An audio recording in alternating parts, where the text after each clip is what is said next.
All right, we're recording. How you doing today? I'm doing well, David. Thank you for having me here. Absolutely.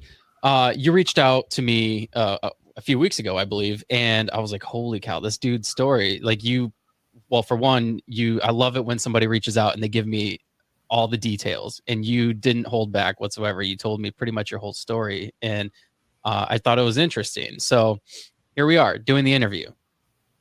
Thanks again. I'm glad to be here. Yeah, let's kind of talk about like who you are, where you're from, and then we'll talk about your story a little bit. Sure. Yeah, I'm living in North Carolina right now in a town called Hillsborough, which is in the Triangle. It's very close to Durham and Chapel Hill and Raleigh. I'm here with my wife, and we moved here. Well, I'm thinking 13 years ago now, and she and I both grew up in and around New York City.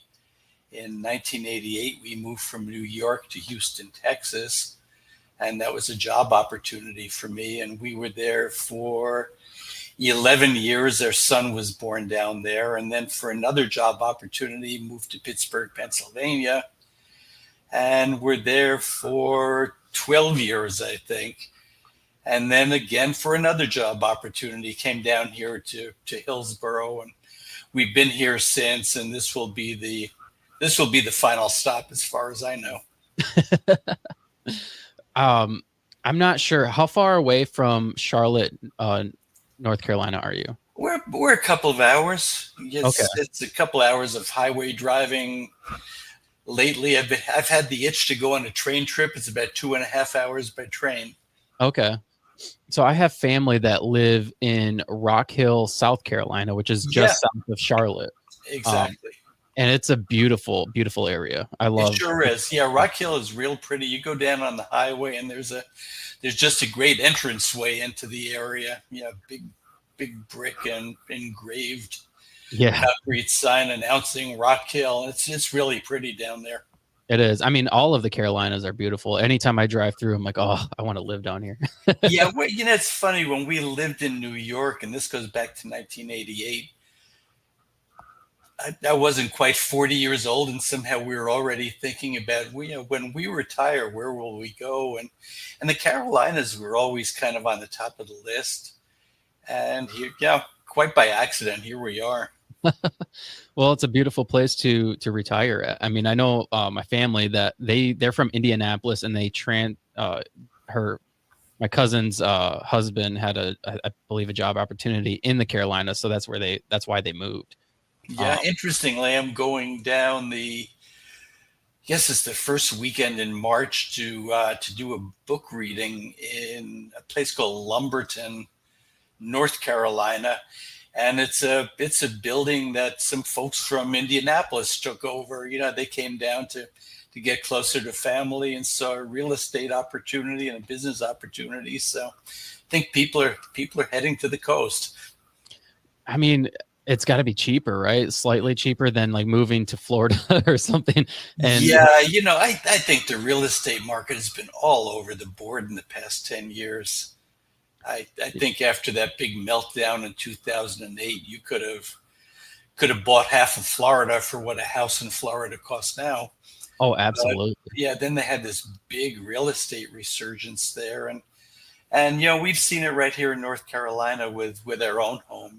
The we finally had a good real estate investment. That's awesome. Yeah, so we're real pleased, and we love the area. We're about halfway between the mountains and the beach, so Mm. yeah, it couldn't be better. Yeah, that's so desirable, especially being from the Midwest. I mean, I'm in Michigan, so Uh, the closest body of water is the Great Lakes, and you don't want to go there in the wintertime. no, I know, boy. That's when I took my job down here in North Carolina. I'd been looking for a while, and I interviewed for a job in Michigan right Wow. about the same time. And yeah, not that, no offense to the folks from Michigan, but I'm glad to be in North Carolina, just based on weather. Absolutely. Yeah, no, you can't beat the warm weather. And then you still also have your climates too. Oh, So we've got seasons here, sure. yeah. Today I'm just looking at my computer. It's 40 degrees right now. It's 40 and it's cloudy, and we've had a little bit of rain, but That's ideal. Last week the temperatures got up into the 60s, and the week before that they were down in the teens. So Very kind of cool. all over the map. Very cool. Now, I kind of want to get into your story a little bit. Yeah. Where where did it come from? Why did you? Well, I guess I'm trying to figure out how I want to take the interview Yeah. because the listeners don't know anything about you. So let's kind of backtrack a little bit. What Sure. led to you writing your book?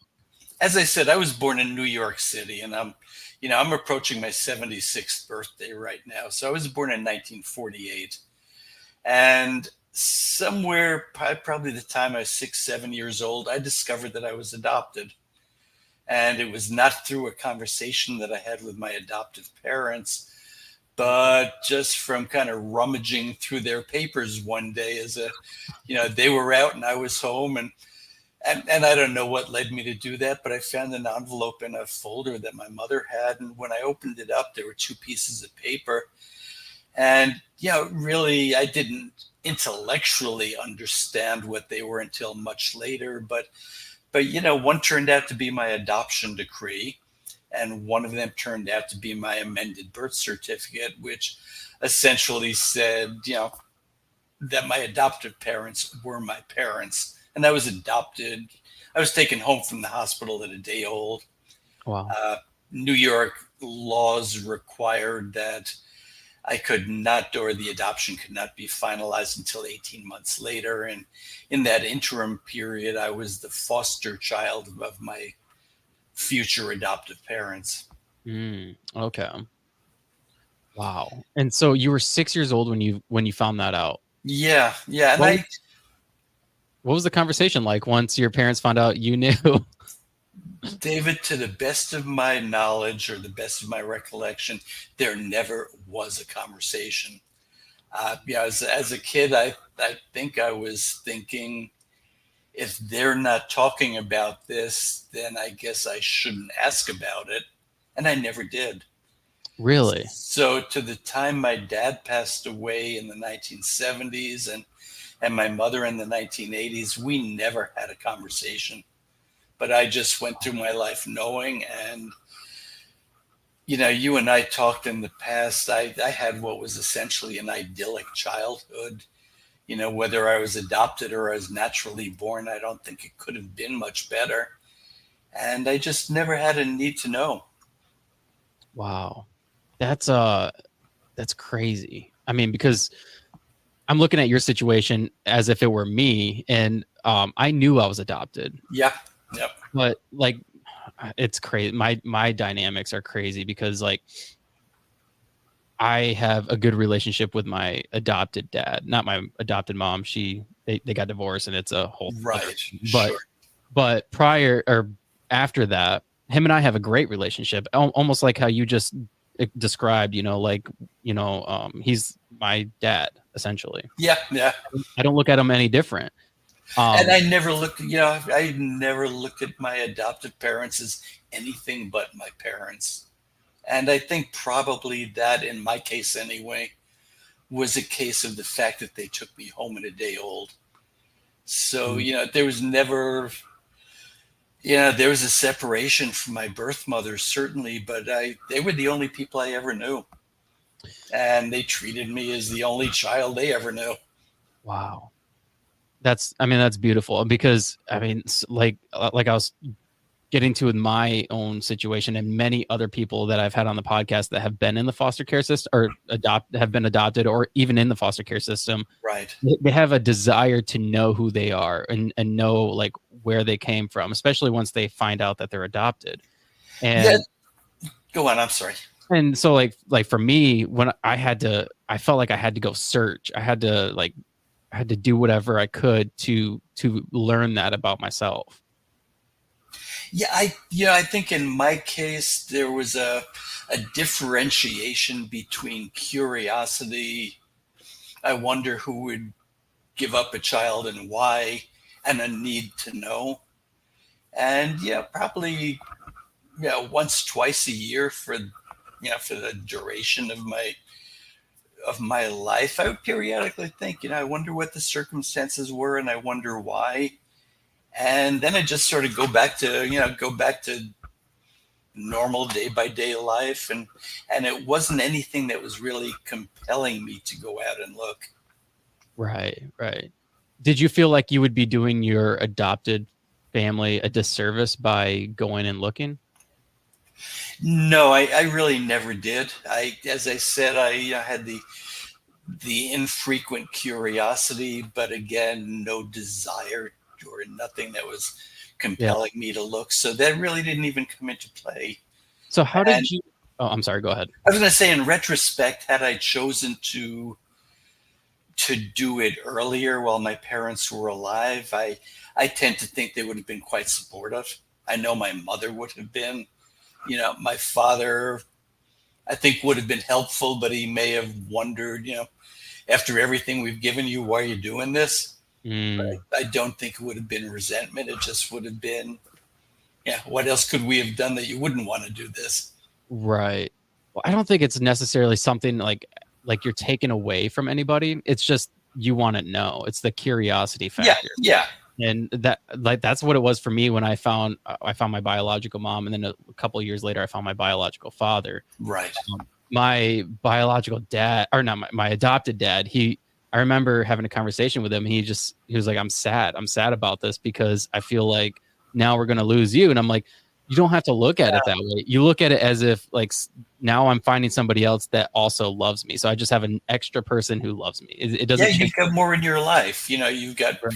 your family just got bigger. Right, exactly.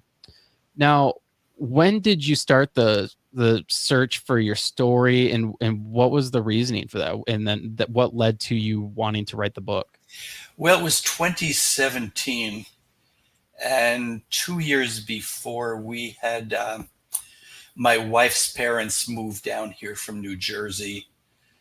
Yeah, they were getting on in years, and they arrived here both in compromised health. My mother-in-law passed away not too long after they were here. 6 months later, my father-in-law passed away, and we were back in New Jersey to inter their remains.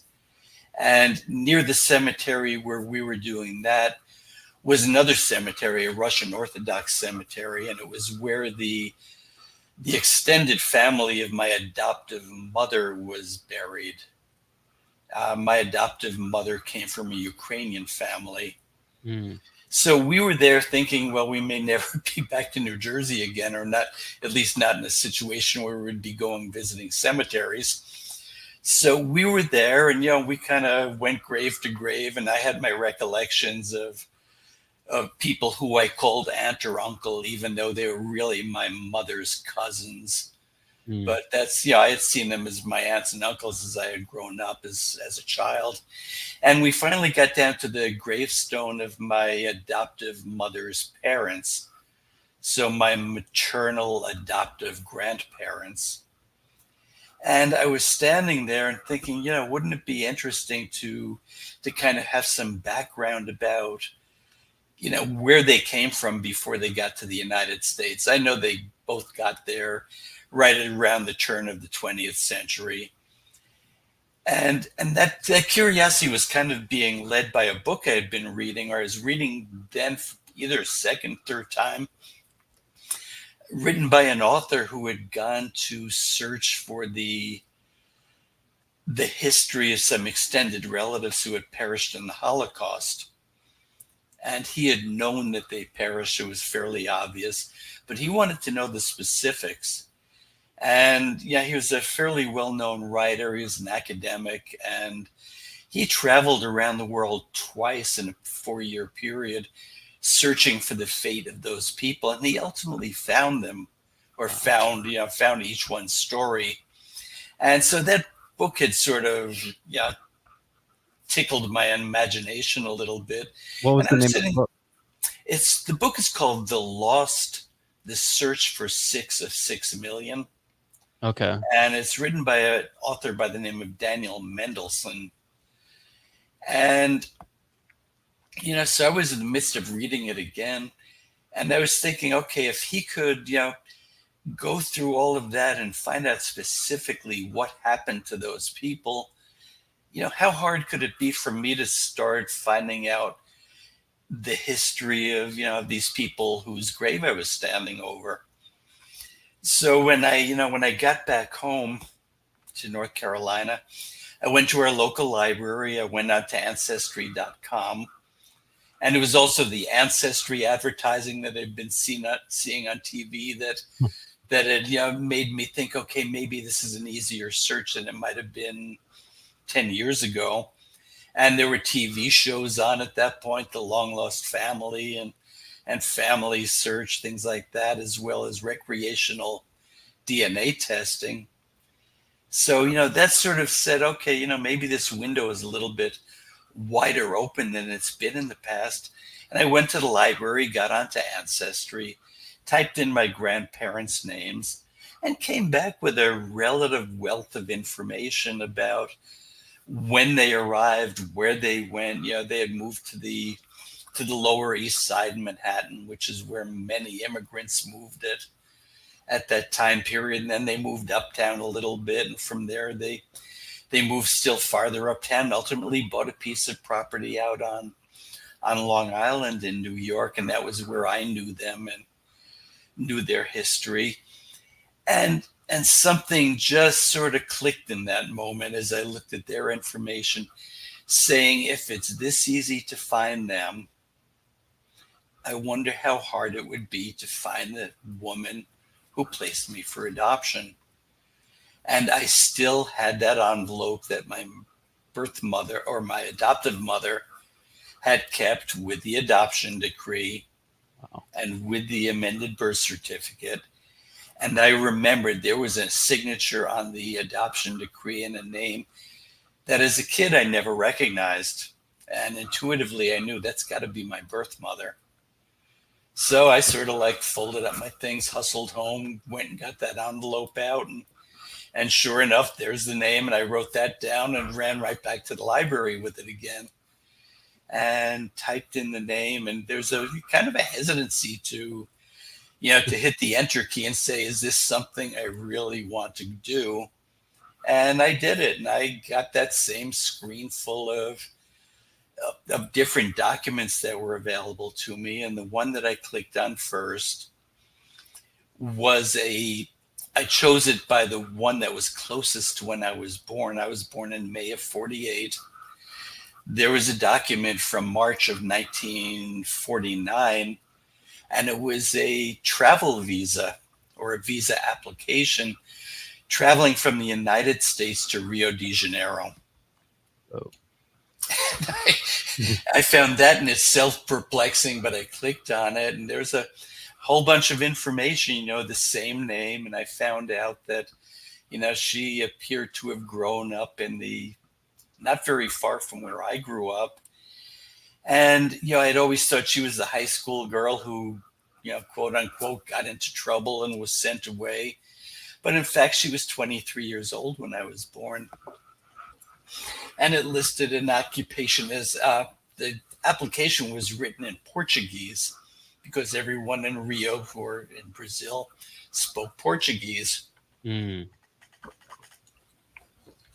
But the information was all completed in English, with the exception of it listed her, her occupation as an artista,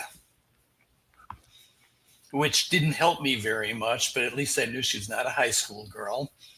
I knew she had an occupation, but I wondered what that was all about. But the really aha moment was part of that application was there's a picture of my birth mother. So I'm sitting there in the library looking at the screen, and she's looking back at me. And probably, with all of the different revelations and surprises that I've had during the course of the journey, that was the biggest ones, just to see her face there. And, and that really at that point spurred the journey. And when I began it, I said, well, if I found out that my birth mother worked at the local Five and Dime or the post office or someplace like that, that would be fine. That's probably where the journey would have ended.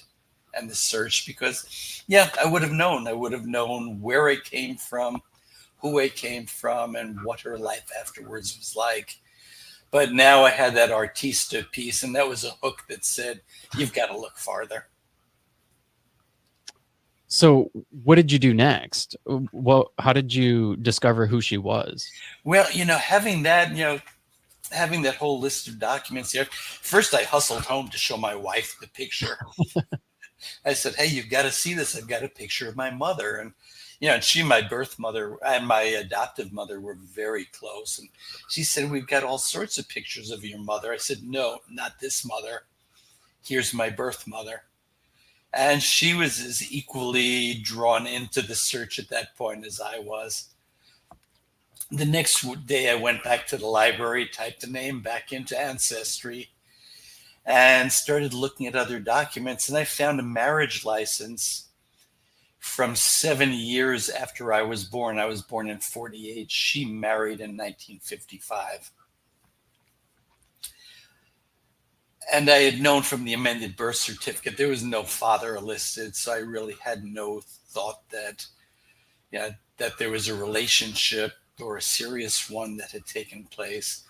So she married in 1955. So I pulled up that license, and it had 3 names to work with now: her birth name, her married name, and another name, which was her birth name was Narowski. She came from an immigrant Polish family.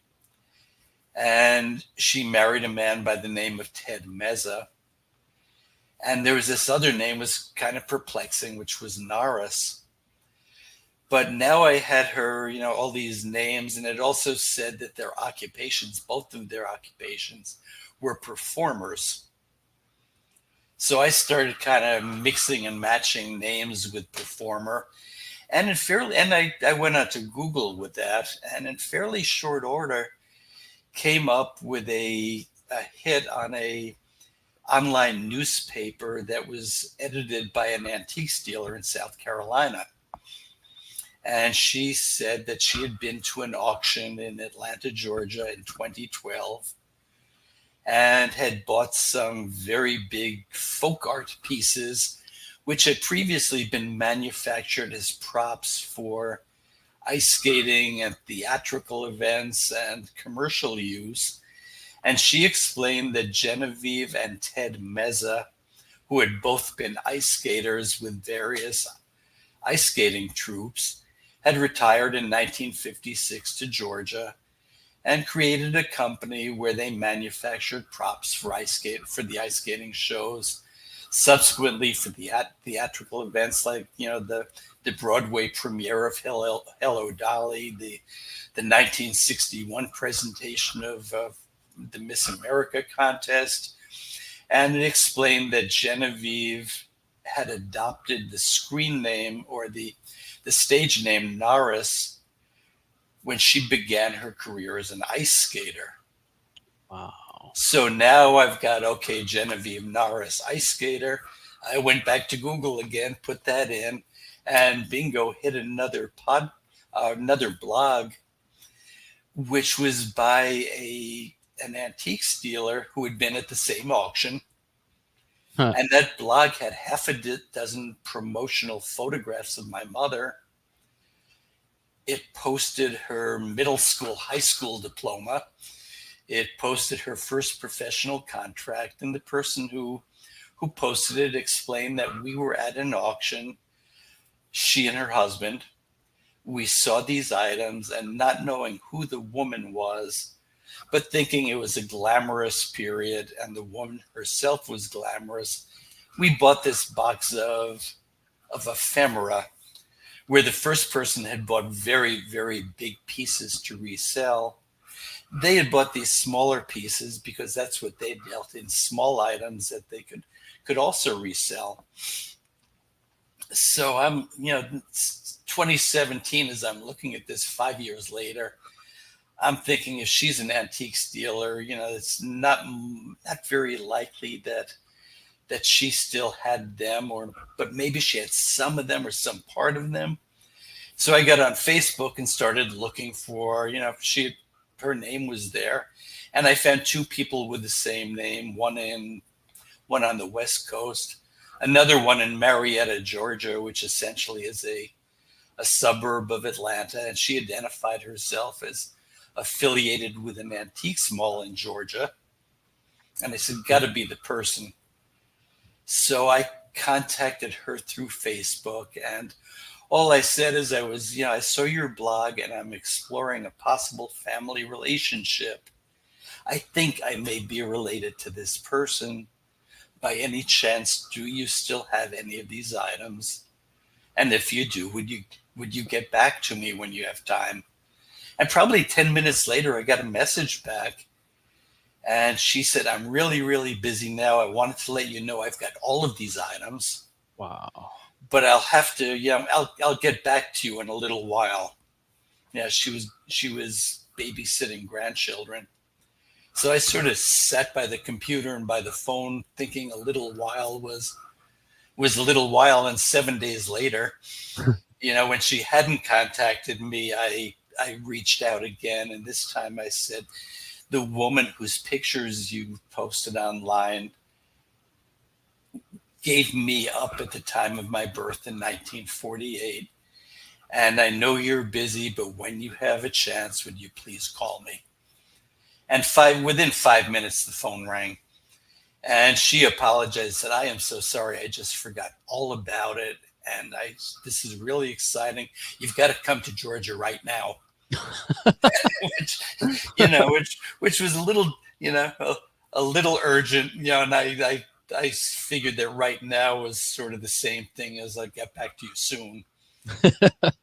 But a week later, my wife and I traveled to Atlanta and we made arrangements to meet them. They came to our hotel and she came walking in first with this carton in her arms. And we've still got the carton. And I know it's the one that she purchased at that auction. She said, well, Dan is parking the car, but he'll be in soon. And he came in about 5 minutes later with a sword and a shield, sort of like Teenage Mutant Ninja like.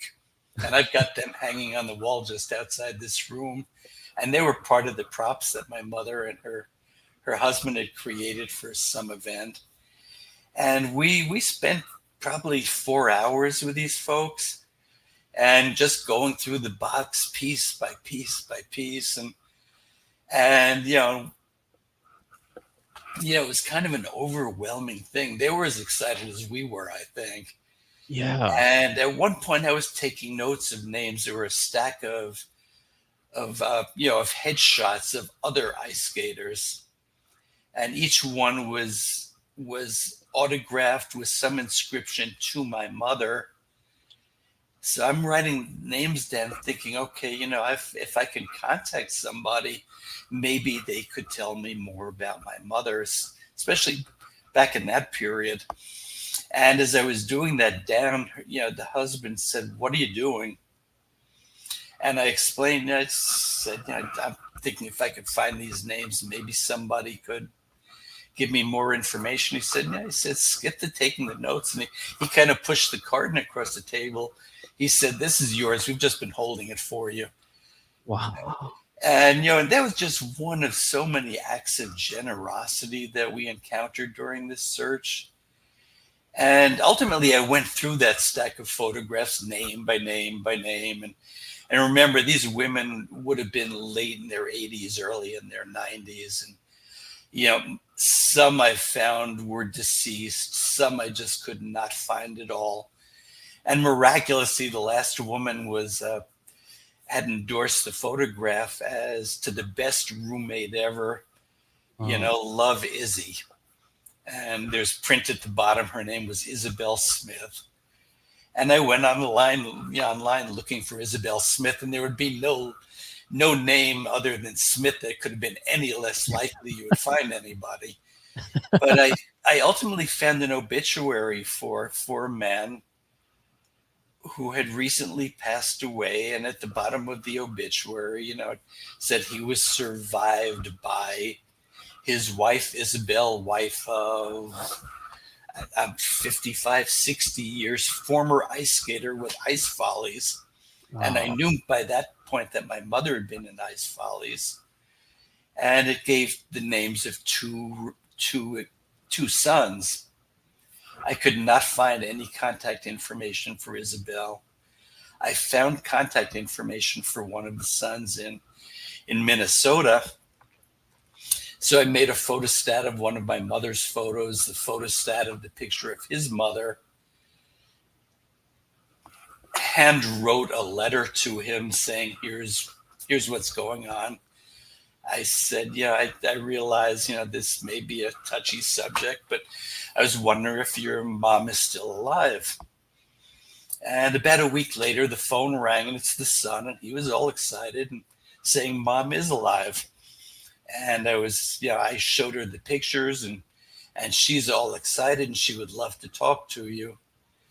And I said, that's great. And I was all excited. And he said, there's just one thing I need to tell you. Mom is in a memory care facility. And so he must have felt that I was kind of deflating. And he said, but don't worry. He said, Mom has no clue what she had for breakfast this morning, but she can tell you 1947 minute for minute. Wow. So he gave me the contact information, and I called her, and I went from the switchboard to the nurse in her area, and the nurse said, hold on, let me get her for you. And she and I spoke for the better part of an hour and had a wonderful conversation. And, the cute part was, I started saying, I apologize. I realize it's unfair to ask somebody who's 92 years old what happened in 1947. And she immediately said, who told you I'm 92? I said, oh, I'm sorry. And I just sort of waited. She said, I'm 88. And she said, as a matter of fact, I'm 85. And I'm doing the math really quick. I knew she was not 85, but we went on. We had a nice conversation. And toward the end of the conversation, I said, if I can rustle up the airline miles and the hotel points, do you think maybe I could come and visit? And she said, I would love that. I said, that's great. And she said, now, how old did you say you were? And I said, well, I'm going to be 69. She said, well, I'm 65, So yeah, she was really cute. And my wife and I did go out there a few months later, and we spent almost 5 hours with her. Wow. With she and her son, and had a wonderful conversation. And she was not able to tell me a lot of detail, but she said, I cannot believe, the kind of skating your mother did if she knew that she was pregnant with you. Wow. Yeah, my mother was what you called an adagio skater. And in music, adagio means slow. In ice skating, it apparently means, you get lifted and thrown and spin and spun. Oh, wow. And, she said it would have been like you were in some kind of like a roller coaster. Yeah, pretty much. And I knew, but my mother had to know she was pregnant while she was still doing this. And, and she was able to tell me lots about my mother personality wise and the kind of person she was. She said, I had no idea she was pregnant. Wow. But it was a wonderful conversation. We talked to her again afterwards, and sadly a couple of years ago she passed away, but she was 98 or 99 years old by that point. Wow. And bright and alert, and it was a wonderful relationship. So that was it was just one of those kind of serendipitous events as we went through this search. It seems like everything just kind of fell in place as you went along. I mean, it's so crazy. That is so crazy. David, it almost unfairly fell into place. You hear what people go through trying to mine a nugget of information. And I have the greatest respect for what people go through in their searches and in their emotions. And this was just like one after another, the dominoes kind of just ticked over in perfect order. Yeah. Even from people that you would least expect to know anything or to care, everybody was just respectful and helpful, and where they could help, they helped. That's one thing I realized during my journey is most people they want you to know. They want you, if you're looking and you're searching, they want to be able to help you, and they I want to think be a part people of want that. to be part of a story too. Yeah. It's just human nature. Yeah, but it's a success story. I mean, essentially, you were successful in learning who she was. Yeah, I was very successful, and I'll give you two examples. I did ultimately learn that my birth mother had passed away before I began this search. I started it in 2017. She passed away at the age of 88 in 2014. I encountered one person. I, I am in reunion with a maternal half brother, Wow. and he has had, I believe, three wives. The first wife and he parted under not good circumstances, and I quite by accident encountered an uncle, I believe, of his first wife, and I would not have expected him to have any high regard. But when he heard my story, he was utterly helpful, telling me, he actually put me in touch with the person who had been listed on that blog that I referenced, who was a good friend of my half brother, and he's the one who put us in touch. So he was helpful. Um, when I learned that my mother was not alive, there was part of me that very much wanted to know where she was buried. And yes, I searched cemetery records that were available online, and some were, but in the area, most were not. So I just picked the largest local cemetery and I reached out there, and found, the phone was answered by a woman who turned out to be the superintendent of cemeteries for like four regional cemeteries, and she said, I'm sorry, can't help you. She's not buried here. And she said, what's the relationship and why are you looking? And I told her my story, and she reached out to the other cemeteries and then cemeteries beyond her jurisdiction, trying to help me. And then ultimately came back and said, I'm sorry, I came up with a dead end, but I really did try. And again, this is a person who had nothing vested in this. All right. We're back. So she reached out to other cemeteries far and wide, and did they come up with something? Nothing. Nothing. So did the son know anything? The half stepson, or is it her stepson? No, it was her natural son by the man she married in 1955. So it was her first son from that marriage. So did he know anything? Well, it was kind of interesting. He and I were, it took a while to make connection with him and to get into reunion. He had a very hard time getting his head around the fact of, what I was telling him. He on three different occasions said, "Now tell me, what kind of kin are we?" Oh, And I would explain, and he was not, he was not pushing back on me. It just didn't click with him. And I would tell him that you and I have different fathers, but you and I share the same mother. And he would shake his head and said, "That can't be." I said, my, mama and daddy were always together, and mama would have told me.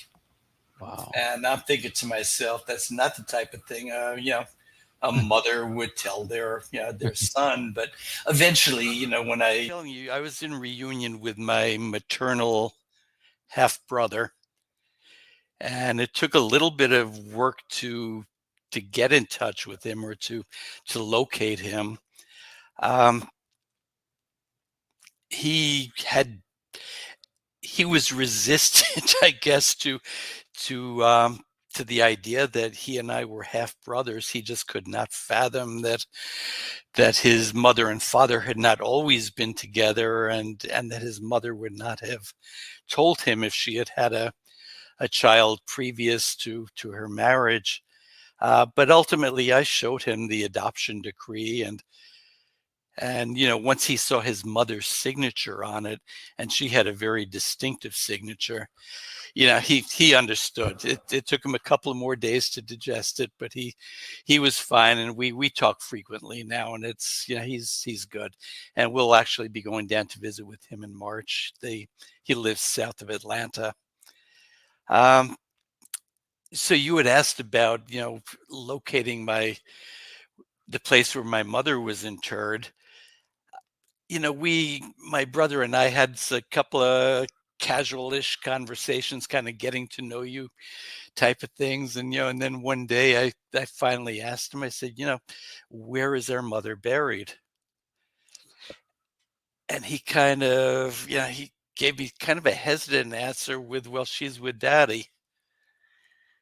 I said, okay, well, where are they? And there's a little bit of hesitation again. He said, well, they're in the closet. Oh, And as it turned out, his father passed away in 1994. And I assume that, our mother thinking that, it, maybe they would be interred together, said, let's hold on to his ashes until I pass away, and then we can both be interred together. By the time she passed away in 2014, I think there were some economic issues which allowed for her to be cremated, but my yeah, not allowed for burial. right. So I was happy to know where the remains were, because there had been some kind of crazy moves on my brother's part in the interim. But I was glad to know that, at least they were on the shelf in the closet. And I waited a little bit until the relationship had seasoned a little bit more, developed a little bit more. And in the meantime, I made some phone calls to cemeteries to kind of, to get a feel for what would it cost to inter them. And one day I just asked him, I said, how would you feel if, Linda is my wife, if we paid for the interment?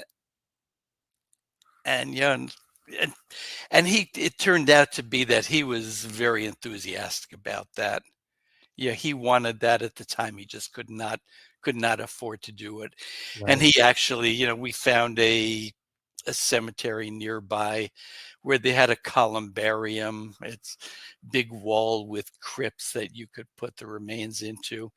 And Ted actually made a very, very nice wooden container that both of the sets of ashes could go into. And uh, I guess this is the summer before COVID broke out, so it would have been 2019. We went down to Georgia. We got a Catholic priest to come out to the cemetery, and had a religious interment. It was myself, my wife, and my son. Ted's friend who had put us together, and Ted's wife. So it was, it's small, but it was very meaningful to me. I think it was very meaningful to Ted as well. Do you feel like doing that kind of gave you closure for the whole situation and coming to an end of this, like you finding her? Yeah, it did. It did. There were a lot of steps to learn the entire story, Yeah. but that really was an event that kind of closed the story. There's still a couple of open issues out there, more on my part than on my mother's, but yeah, that brought closure to it, and it meant a lot to me. Yeah, I could imagine. I mean, you had mentioned how, like, in the beginning, you didn't really feel like you had the need to find her and learn about your past, because you grew up thinking that you, or knowing that you were adopted, but you didn't really have a desire. But do you think that, like, kind of starting that process and going through that process, you became slightly, like, more intrigued, and like you kind of had like like a need to want to know more? Well, the need was fed by learning that she was not that woman who wound up at the five and dime or the Right. post office. As I said, if I had found out that, she placed me for adoption and 5 years later had a family and, then went, and married the local plumber, that would have been enough for me. Right, That, right. that would have told me, I think, pretty much what her life was about. When I found that first thing that said artista, that kind of opened the door and said, I need to know what kind of artista. And as I each, it was like tracking down a trail of breadcrumbs. And each door that I opened up just opened up another door. Wow. So this kind of led to you writing the book. When did you start writing the book? I actually started writing very early in the process as I started, the book starts with that visit to the cemetery in New Jersey in 2017. And I started writing it just as a memoir, or to record my to record the search. Okay. Yeah, here's what I did. Here's what I did next. Here's what I did. Here's what I did next. And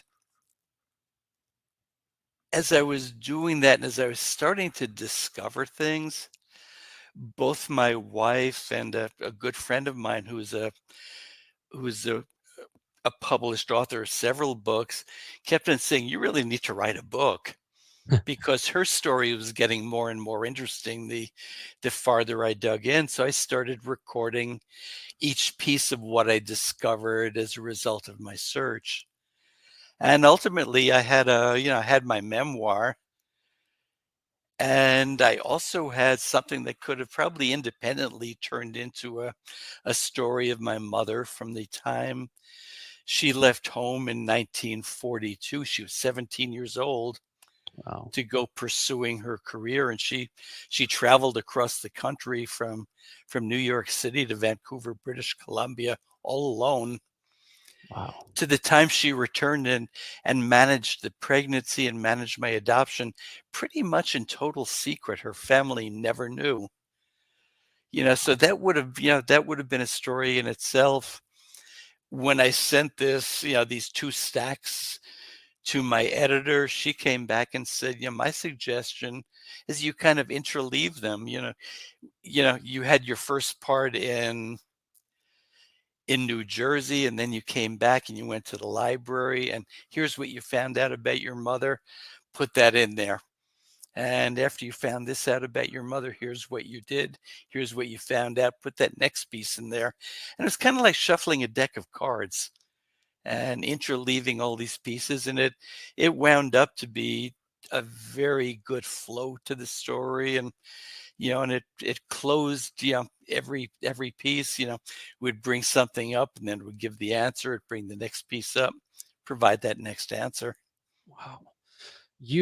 I mean, just listening to you share the story gives me like chills knowing that that you were able to, I mean, because I've gone through this process, so I Yeah. understand what it's like. But like to know like how things kind of fell in place for you and to like have you walk me through your story, I felt like I was there with you. And you're extremely good at painting a picture of everything that happened. Well, Do you thank you. That's a yeah, compliment. I appreciate that. absolutely. I'm going to order your book just because like I want to read it now. Um, but do you I mean, I think we've mentioned this before, but do you think that your story could possibly be a film? And it could. I think the story of my mother could be a film. And a number of people have said that, this needs to be a movie. And, everybody who writes a book thinks their book needs to be a movie. But I think she led a very interesting life. And I think I just walked away with such profound respect for her, and, for what the decision she made to place me for adoption. And I think what she carried with her after she did that. Yeah. Do you think So that she had some sort of shame or guilt attached to possibly giving you up? absolutely. It's interesting, and I've said this before. It If somebody before I wrote this book said, "Tell me what you think adoption is about," I would have said, "I think adoption is about a woman not being able or not wanting to care for the child that she's about to give birth to, passing that child off to another person, and then going on about her life." And the more I investigated my mother's story, and the more I wrote and the closer I got to it, I realized that that's not the case for any mother. I think there's emotion, and I think just mental. I sort of stay away from trauma, but yeah, Mhm. very strong emotion in arriving at that decision. Yeah. I think there's got to be trauma of some level in either physically saying, "Here's my baby, take good care of him," or walking away and never seeing that baby. And then afterwards, lots of emotion involved. I'm actually writing a second book now, and it's about my mother's life from the time she relinquished me to the time she finds out that she's pregnant with her first son by that marriage. And in writing that book, I've done a lot of research, and I've been really blessed that I've made contact with a lot or a lot of a significant number of women from the 1950s and the 1960s who were birth mothers who relinquished children. And they've been very open in telling me what those emotions were afterwards, and how they dealt with them. What how did And they what did they say? there's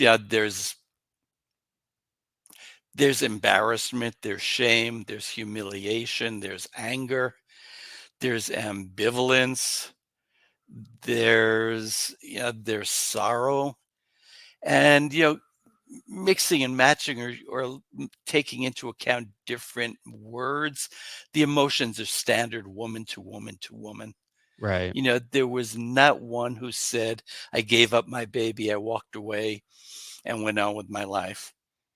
Mhm. Most of them said, "I gave up my baby and I went on with my life, but I never, never, never shed those emotions." Now, some of them were consumed by those emotions. There was not a day that went by. Yeah. Others said, once a year, whether it was a birthday or Christmas, it hit me like a ton of bricks, but then I was good for another year. So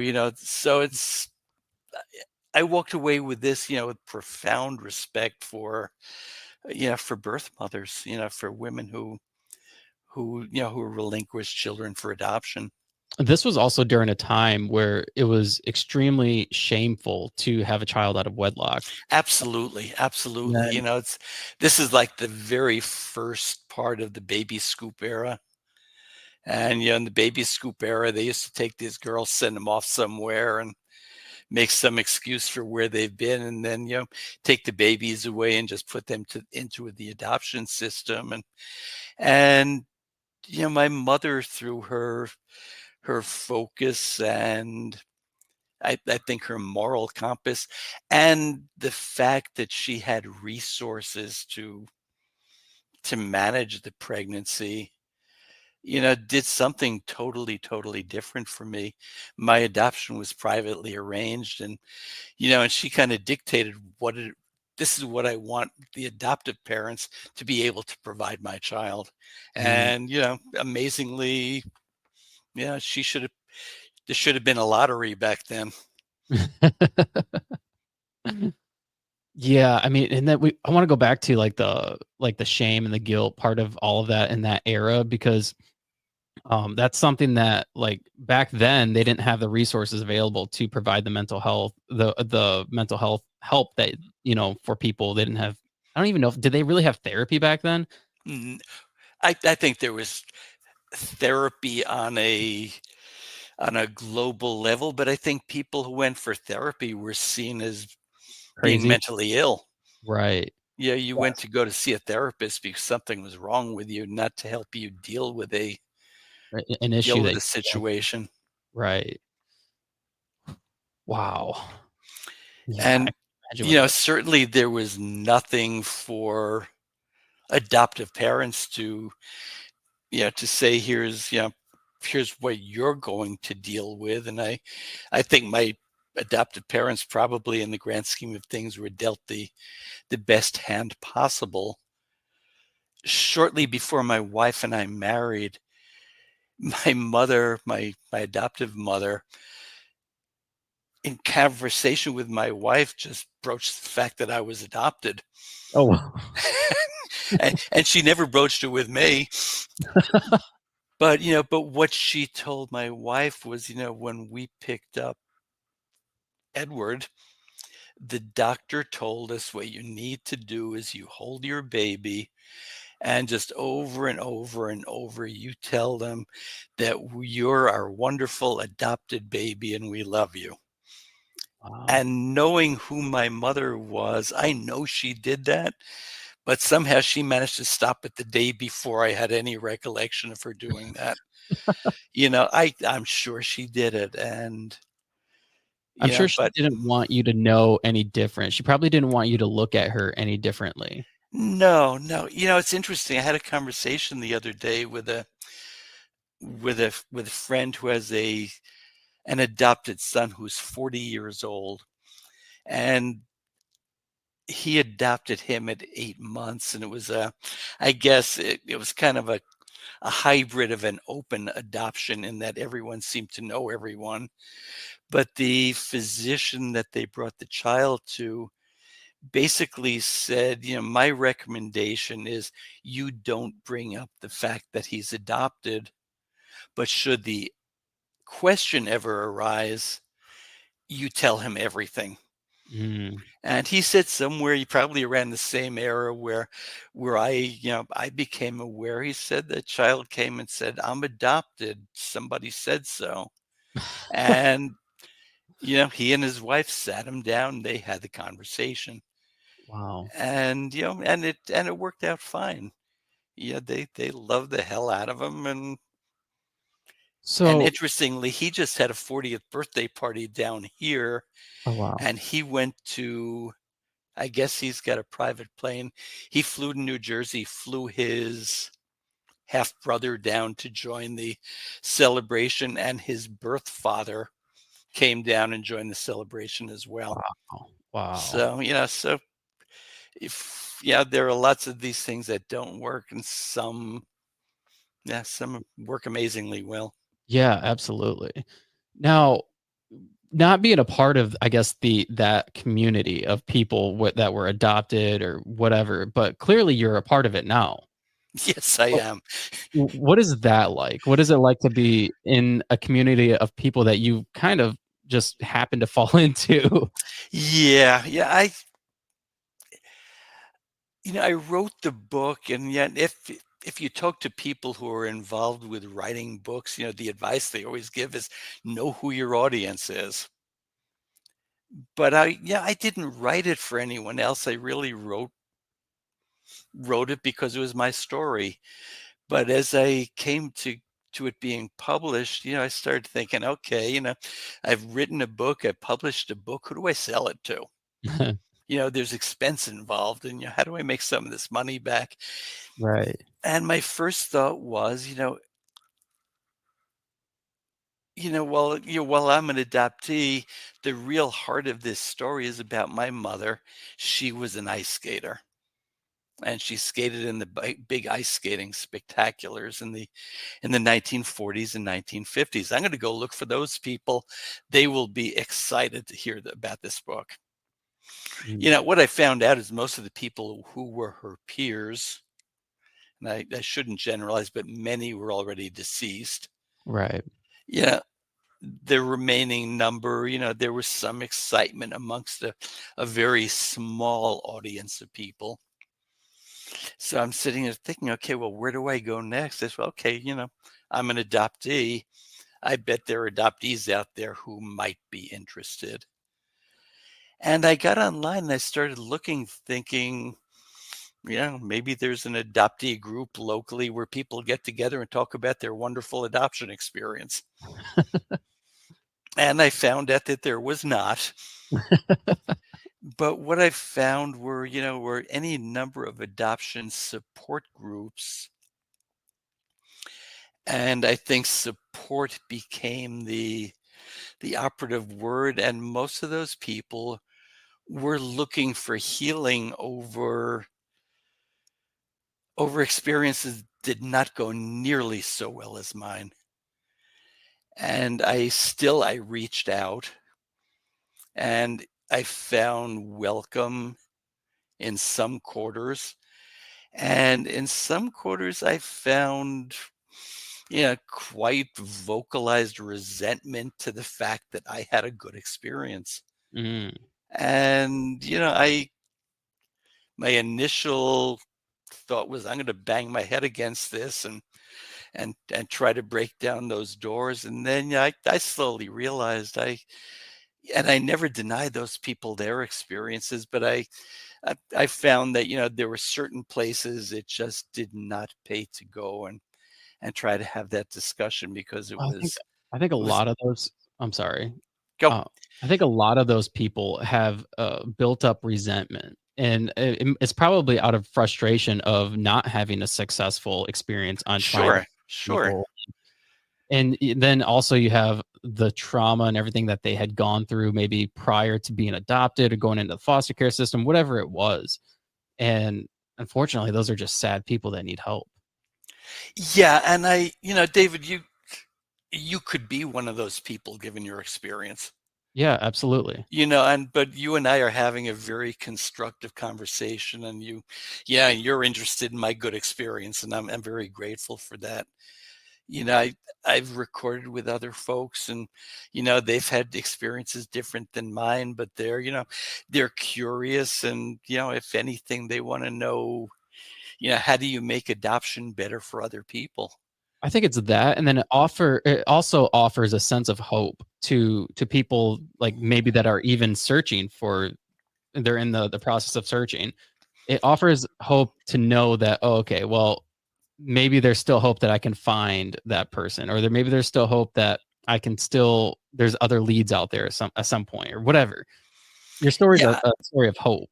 yeah, I think there are two things. One is, it's the family search process, and there's always hope there. The other part that I always talk about is if you're going to go into a family search, go in with an open and sympathetic mind.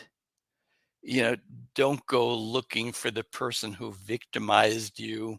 Mm, Go in looking for the story, and maybe there's something there that you didn't know or you may not have understood by someone else's telling you about it. right. I think, it's just don't go looking to beat up on people, and I think we beat up on ourselves too. Be kind to yourself. Absolutely. Now, your book is out and available, and you're currently writing a second book. I want to pull it up on the screen real quick, your website. Um, where can people find your book? Well, the book is available on the website, and it's available in a number of formats now. It's in soft cover, hardcover, large print, and an ebook as well. And uh, ordered through the website via credit card, I'm happy to sign it and personalize it, and they typically go out in the postage the same day. Um, it's available on all of the online retailers. All of your local bookstores should be able to order it if they don't have it on the shelf. And if you don't want to invest in the purchase of the book, it's available in many libraries. Detroit was actually one of the first libraries that put it on the shelf, and it's also available in ebook format, either for purchase or borrowed through your library. So Oh, it's readily available out there. so you can get it on like the apps, like the library apps. Yeah, there's both both Overdrive, or they call it Libby now, and Yeah. there's another one that's called Hoopla, and How you does could. that how does that work with being somebody who wrote a book? Do you get paid for that? Yeah, you get paid a small amount of money, on every view of the book. Okay, Uh, so it would be better if somebody bought the book. it- it's more lucrative if someone bought the book, and honestly, since you've asked the question, it's better if somebody buys it directly from me than Okay. if they go to an Amazon. Okay. Yeah, Yeah, I'm yeah, glad that information's out there. yeah, yeah. Because I would rather support you than somebody else. Well, I But appreciate that very much. absolutely. Ed, I love your story. Your story is amazing, and I honestly wish that we could be having this conversation face to face, and maybe we wouldn't have had the technical issues that we had. Maybe But someday, you never know. someday, and I know that you do like you kind of do book tours and stuff. Is that correct? Yeah, I do. I do library visits. I do book club visits. So if anyone out there is a member of a book club, I'd be happy to join via Zoom. Detroit's probably, or Lansing, I'm sorry, is probably too far to go. But it's I. But having said that, I'll be traveling to Augusta, Georgia, in March to do a talk down there, and I've been as far away as Houston, Texas. So, Wow. I never say never, but you can Awesome. reach out via my website, or, my email address is edward.degangi.author at Okay. gmail.com. Awesome. And the link to buy your book, your website, your email, all that will be in. You have social media, correct? I certainly do. Yeah, on Facebook and Instagram. Okay. I'll be sure to follow you on Instagram. I don't think I do, but your social media will be in the show notes as well. Well, thank you. Your story, I love it. It's an amazing story, and I hope to see a film in the future. But I'm really looking forward to reading the book, and I'm looking forward to reading the second book too when you're done with that. I appreciate the support, Dave. This has been a great conversation. Absolutely, and thanks again for doing it. And this has been fun. I look forward to doing it again. Very good. I look forward to it as well. All right, thank you.